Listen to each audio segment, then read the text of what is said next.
वज़ीर-ए-आज़म नरेंद्र मोदी ने गुजरात दौरे के दूसरे दिन गुजरात को दी कई तरक्याती मंसूबों की सौगात। वज़ीर-ए-आज़म मोदी आज रखेंगे कई तरक्याती मंसूबों का संगे बुनियाद।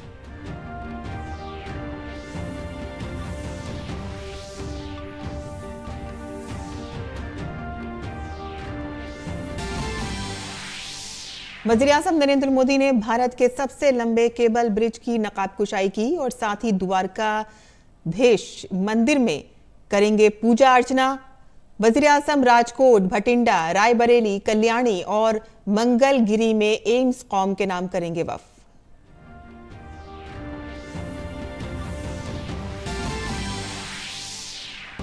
वज़ीर-ए-आज़म मोदी आज आकाशवाणी पर 11 बजे मन की बात प्रोग्राम के जरिए लोगों के साथ करेंगे अपने ख्यालात मुश्तरक। आकाशवाणी और दूरदर्शन के तमाम नेटवर्क्स पर किया जाएगा नश्र।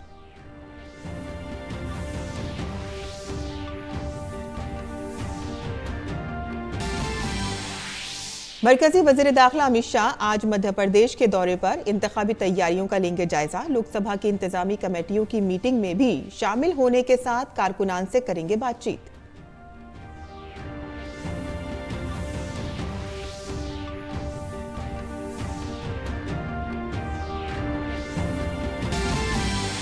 अमेरिका और ब्रिटानिया के जंगी तैयारों ने एम्स में हौसियों के 18 ठिकानों पर किए हमले। हमलों का मकसद हौसियों की सलाहियतों को करना है कमजोर।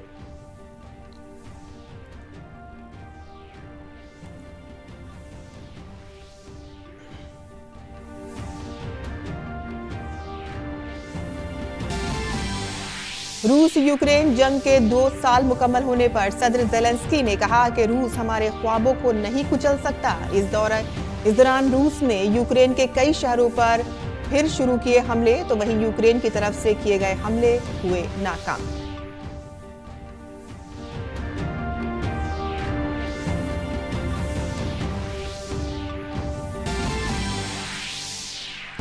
रांची में भारत और इंग्लैंड के दरमियान जारी टेस्ट का आज तीसरा दिन। दूसरे दिन खेल खत्म होने तक भारत ने इंग्लैंड के खिलाफ 7 विकेट के नुकसान पर बनाए 219 रन।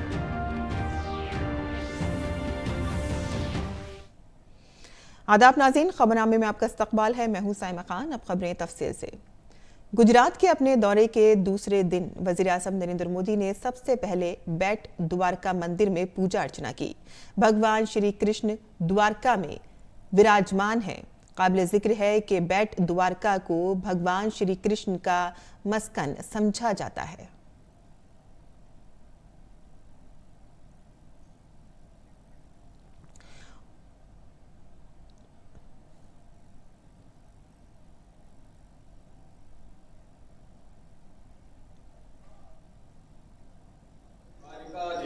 सांगाय सपरिवाराय नमो नमः।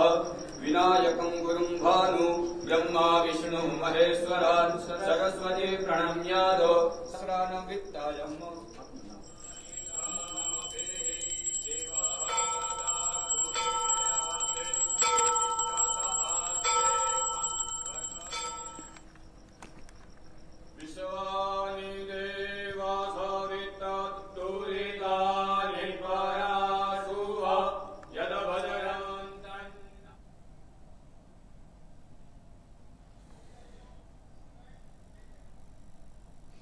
और लोगों को भगवान द्वारकाधीश दर्शन के लिए ओखा से बेट द्वारका तक कश्ती के जरिए जाना पड़ता था और अब सुदर्शन सेतु की तामीर से ये सफर मुकम्मल मुल्क भर के अकीदतमंदों और सयाहों के लिए बहुत आसान हो जाएगा। द्वारका, सोमनाथ और आसपास के इलाकों में सयाहत से मुतालिक बहुत से नए तरक्याती मंसूबे गुजरात हुकूमत चला रही है। हमारे नुमाइंदे अश्वनी मिश्रा ने गुजरात हुकूमत के जंगलात के माहौलियात और सयाहत के वजीर से बातचीत की। सिग्नेचर ब्रिज सुदर्शन सेतु का लोकार्पण रविवार को प्रधानमंत्री नरेंद्र मोदी करेंगे। ये अनुभव लोगों के लिए विशिष्ट होगा क्योंकि ये द्वारका और द्वारकाधीश को जोड़ेगा, द्वारका और भेट द्वारका को जोड़ेगा। गुजरात के वन, पर्यावरण एवं पर्यटन मंत्री मुलाभाई बेरा जी हमारे साथ हैं। सर, किस रूप में देखते हैं कि ये एक लोगों की आकांक्षा बहुत लंबे दशकों की, शताब्दियों की कह सकते हैं कि अब वो पूरी हो रही है, एक संकल्प की सिद्धि हो रही है। बेट द्वारका का जो सुदर्शन सेतु है, उनके लिए वर्षों से, काफ़ी सालों से सबका मन में था कि ये बेट द्वारका जाने के लिए एक ब्रिज बन सके।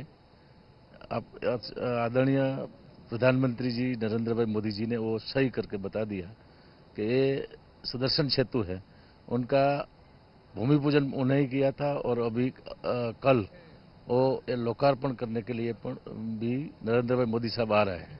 इसलिए द्वारका डिस्ट्रिक्ट के सभी लोग का इतना उत्साह बढ़ गया है कि कार्यक्रम में हर गांव में कृष्ण जी का जो छोटा स्वरूप है उनका नंदघर में एक हरीफाई भी वेशभूषा हुई है। एक चीज ये जानना चाहेंगे, किस तरीके से ये पर्यटन को बढ़ावा देगा? धार्मिक रूप से पूरे देश के कोने कोने से लोग आते हैं, दुनिया के पर्यटन मानचित्र पर भी अभी आ जाएगा। मोदी साहब जब गुजरात का मुख्यमंत्री था उस टाइम से ये द्वारका क्षेत्र की काया पलट हो गई है और यहाँ खूब प्रवासी है, अभी आते रहते हैं। और अभी ये जो सुदर्शन सेतु है और शिवराजपुर बीच का पूर्ण काम होगा तो काफ़ी पर्यटकों की भीड़ या ज़्यादा पर्यटकों है वो बढ़ेगा। बहुत बहुत धन्यवाद दूरदर्शन से बातचीत करने के लिए। तो ये एक सेतु का ही उद्घाटन नहीं हो रहा सुदर्शन सेतु का, बल्कि ये समूचे द्वारका क्षेत्र को विकास का नया द्वार खोल रहा है। बड़ी संख्या में धार्मिक पर्यटक तो आएंगे ही, साथ ही साथ रोजगार और स्वरोजगार के नए अवसर भी यहां खुलेंगे। कैमरा पर्सन मोहित उइके के साथ अश्विनी कुमार मिश्र, द्वारकाधीश। और कल वजीर-ए-आज़म नरेंद्र मोदी ने जामनगर में शानदार रोड शो में शिरकत की। इस दौरान वजीर-ए-आज़म के इस्तकबाल के लिए बड़ी तादाद में लोग मौजूद रहे।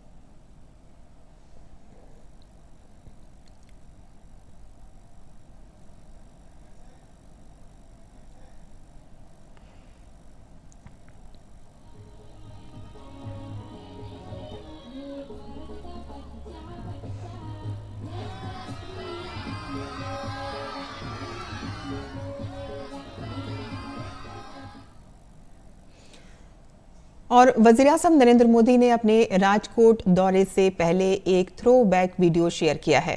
इसमें उन्होंने अपनी पहली इंतखाबी जीत को याद किया। उन्होंने अपनी पहली इंतखाबी जीत में राजकोट के लोगों की गैर मुतज़लज़ल हिमायत के लिए शुक्रिया अदा किया।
રાજકોટે મને ધારાસભ્ય બનાવી દીધો।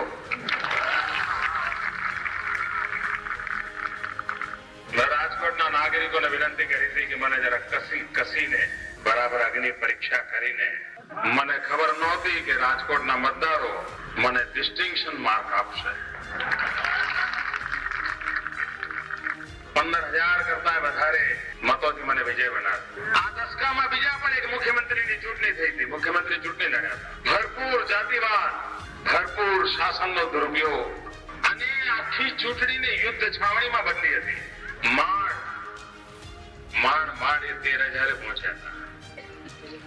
રાજકોટે મને લગભગ 15,000 મતે વિજય અપાવ્યો છે। સામાન્ય રીતે કોઈ સત્તાધીશ વ્યક્તિ ચૂંટણી લડે તો ચૂંટણી લડતા પહેલા પોતાને અનુકૂળ આખાએ સરકારી તંત્રનું માળખું ફેરવીને અધિકારીઓની ગોઠવણ કરતા હોય છે। શાયદ હિન્દુસ્તાનની લોકશાહીના ઇતિહાસમાં હું પહેલો મુખ્યમંત્રી છું કે જેણે રાજકોટમાં એક પણ અધિકારીમાં સરકારી અમલદારમાં ફેરફાર કર્યા વગર જે સ્થિતિમાં ચૂંટણી આવી એ સ્થિતિમાં ચૂંટણી લડી.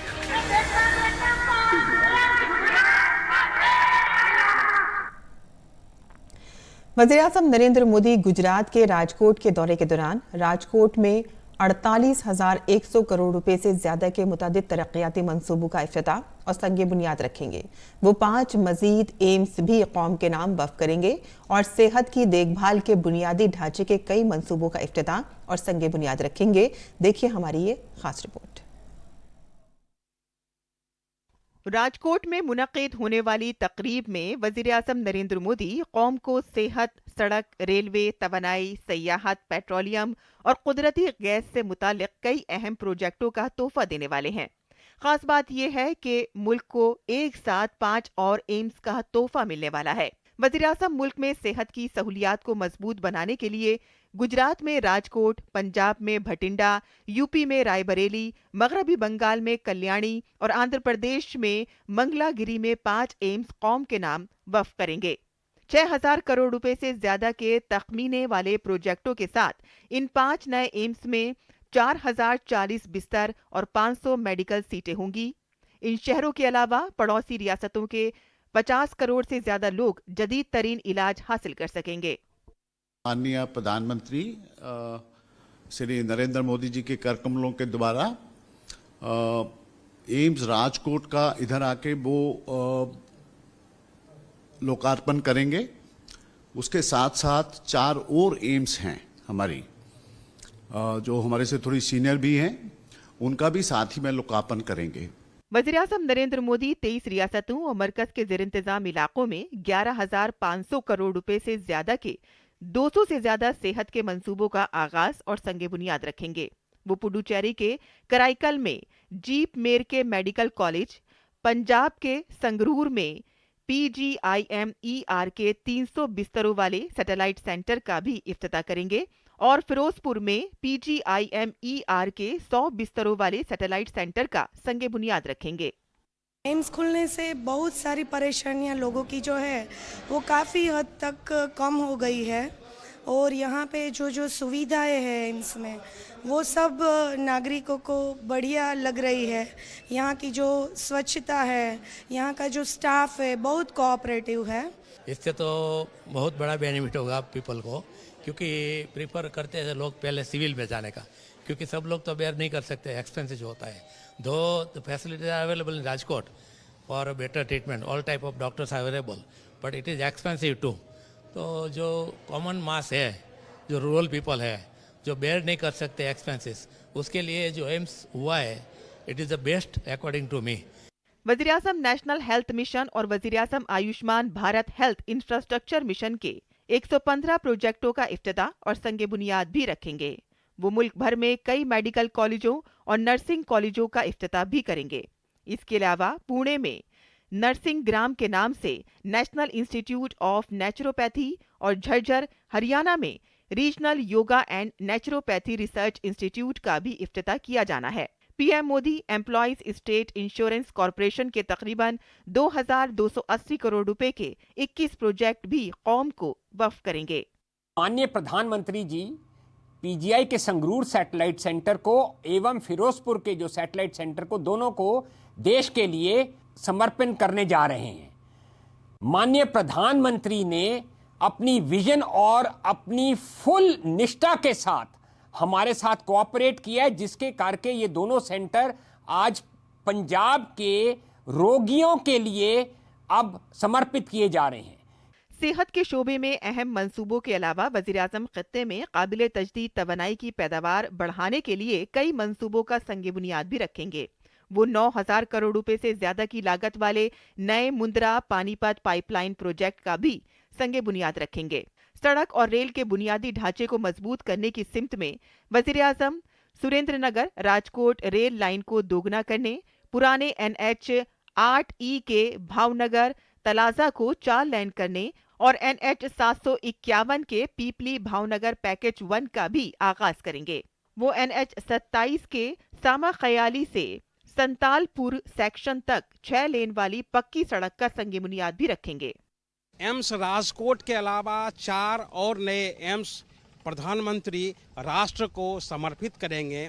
खास करके अगर राजकोट एम्स की बात करें तो यह पूरे सौराष्ट्र क्षेत्र के लोगों के लिए एक खुशखबरी वाली खबर होगी कि उन्हें इलाज के लिए राजकोट से बाहर नहीं जाना होगा। क्या नाम है, ललित के साथ धीरज कुमार, DD न्यूज, राजकोट। और वज़ीर आज़म नरेंद्र मोदी आज सुबह 11 बजे ऑल इंडिया रेडियो पर मन की बात प्रोग्राम में लोगों के साथ अपने ख्यालात मुश्तरक करेंगे।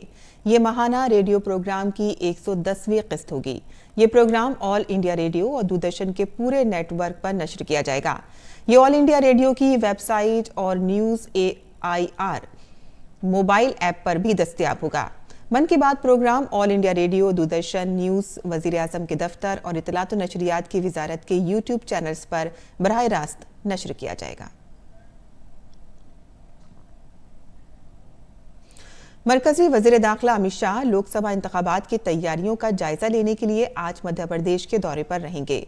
मरकजी वज़ीर दाखिला यहां ग्वालियर, खजुराहो, भोपाल में मुनक़िद होने वाले प्रोग्रामों में शिरकत करेंगे। अमित शाह सुबह सबसे पहले ग्वालियर पहुंचेंगे और ग्वालियर चंबर क्लस्टर की 4 लोकसभा सीटों की इंतजामी कमेटियों की मीटिंग में शिरकत करेंगे, खिताब भी करेंगे और इसके बाद मरकजी वज़ीर दाखिला तकरीबन 3 बजे खजुराहो पहुंचेंगे और लोकसभा बूथ कमेटी कॉन्फ्रेंस में शिरकत करेंगे और कारकुनों से खिताब भी करेंगे। इस प्रोग्राम में वो सागर क्लस्टर के तकरीबन 2300 बूथ और 25,000 से ज्यादा कारकुनों से मुलाकात करेंगे। अमित शाह शाम 7 बजे भोपाल पहुंचेंगे और कुशाभाऊ ठाकरे कन्वेंशन सेंटर में दानिश्वरों से खिताब भी करेंगे। काबिल जिक्र है कि इस प्रोग्राम के लिए 2000 से ज्यादा कारकुनों को मदऊ किया गया है। इस दौरान मरकजी वज़ीर दाखिला अमित शाह मरकजी हुकूमत की स्कीमों से मुस्तफीदीन से भी मुलाकात करेंगे।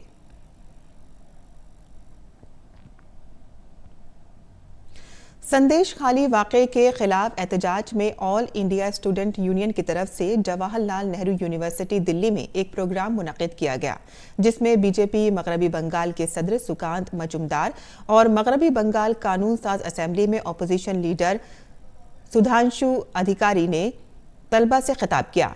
सुकांत मजुमदार ने कहा कि संदेश खाली का वाक़या ये जाहिर करता है कि वहाँ ख़वातीन के खिलाफ मज़ालिम के वाक़यात काफ़ी अरसे से हो रहे हैं। संदेश खाली के वाक़े पर जिन ख़वातीन ने खामोशी इख्तियार कर रखी है वो जमहूरियत के खिलाफ हैं। उन्होंने कहा कि शेख शाहजहां पहले संदेश खाली की बाएं बाजू के रहनुमा थे, अब वो TMC में शामिल होकर इसी सकाफत को आगे बढ़ा रहे हैं।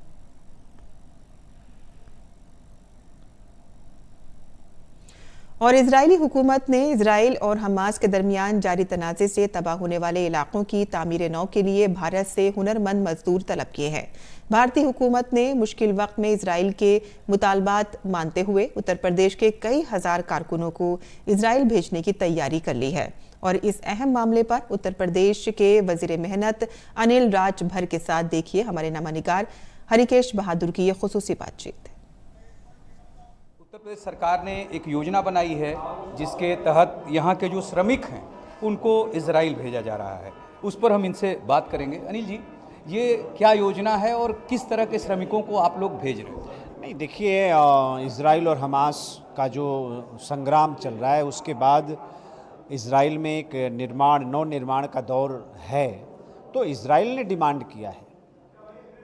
और इजराइल और भारत के संबंध दुनिया में आप जानते हैं कि एक पूज्य प्रधानमंत्री जी के आने के बाद जिस तरह का संबंध दोस्ताना बढ़ा, तो हमें खुशी है कि हमारे कामगार इजराइल के निर्माण में सहयोगी बन रहे हैं। तो इजराइल ने डिमांड किया है, मैं 5000 कुशल हमारे जो कामगार हैं उनको भेजने की पूरी तैयारी हो चुकी है। बाकी 5000 और कामगार हमको भेजने हैं, वो हम आवेदन ले रहे हैं कामगारों से, उनके भी आवेदन आ जाएंगे। तो 28 तारीख से उनके भी एक टेस्टिंग का कार्यक्रम है जिसमें इजराइल गवर्नमेंट के अफसर आने वाले हैं, वो कार्यक्रम चलेंगे। तो सब मिला जुला कर उत्तर प्रदेश से हम 10,000 से भी ज़्यादा अपने कुशल कामगारों को इजराइल हम भेज रहे हैं। ये किस तरह के कुशल कामगार हैं, किस तरह के कार्यों में इनको विशेषज्ञता प्राप्त हो? खास तौर पे भवन निर्माण के ये हैं। जैसे जो प्लम्बरिंग का काम करता हो, इलेक्ट्रीशियन का काम करता हो, टाइल्स का काम करता हो, है ना, ईंट जोड़ने का जिसके पास हुनर हो, स्किल हो, तो ऐसे कामगारों की डिमांड है, हम उन्हीं को भेज रहे हैं। उत्तर प्रदेश के लिए एक बड़ी खबर है कि इजराइल सरकार ने डिमांड की है और उत्तर प्रदेश सरकार इसको पूरी करने जा रही है, क्योंकि कुशल कामगार यहाँ उत्तर प्रदेश में मौजूद हैं जो इजराइल में जाके भूमि से संबंधित, जो निर्माण कार्य से संबंधित हैं, वो कार्य करेंगे। कैमरा पर्सन मनीष सिंह के साथ doctor Harkesh Bahadur Singh Gautam, DD news, Varanasi. और अमेरिका और ब्रिटानिया जंगी तैयारों ने यमन में हौसियों के 18 ठिकानों पर हमला किया है। यह अमेरिका और ब्रिटानिया का चौथा मुश्तरका ऑपरेशन है। अमेरिका का कहना है कि हमलों में ज़ख़ीरा अंदोज़ी की सहूलतें, ड्रोन, फ़िज़ाई दिफ़ाई निज़ाम, रडार और एक हेलीकॉप्टर को निशाना बनाया गया। ब्रिटानिया का कहना है कि इस हमले का मकसद हौसियों की सलाहियतों को मज़ीद कम करना है। हालिया दिनों में ईरान के हिमायत याफ्ता हौसियों की तरफ से बहिरा अहमर के तिजारती रास्ते में बहरी जहाज़ों पर अक्सर हमले होते रहे हैं। काबिल जिक्र है कि हौसी बागियों ने खलीज अदन में एक अमेरिकी जहाज को निशाना बनाया है।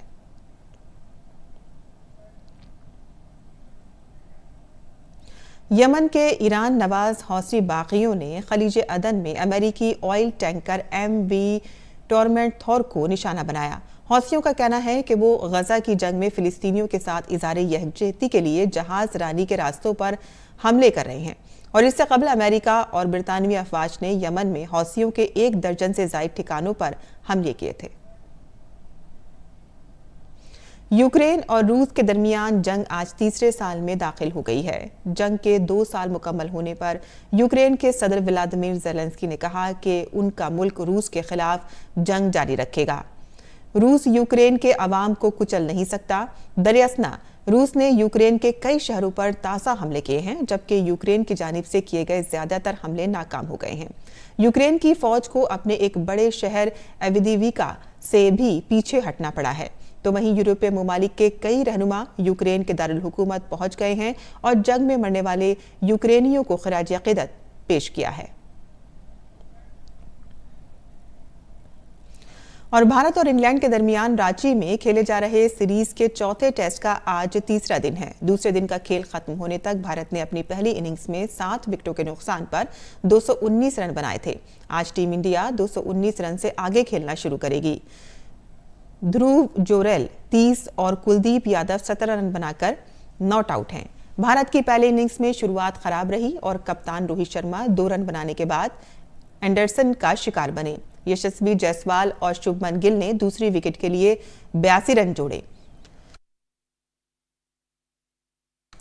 और इसके बाद कोई बड़ी पार्टनरशिप देखने को नहीं मिली और वक्फे से विकेटें गिरती रहीं। यशस्वी जायसवाल 73 रन बनाने के बाद आउट हो गए। और इससे कबल कल इंग्लैंड की पहली इनिंग्स से 353 रन तक महदूद रही थी। इंग्लैंड की जानिब से जो रूट ने 122 रन की सेंचुरी खेली, जबकि ओली ने निफ सेंचुरी स्कोर की। और अब जान लेते हैं मुल्क भर के मौसम का हाल।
और इसी के साथ ही हमारा खबरनामा खत्म पसीर होता है। हमारी पूरी टीम को दें इजाजत। आदाब।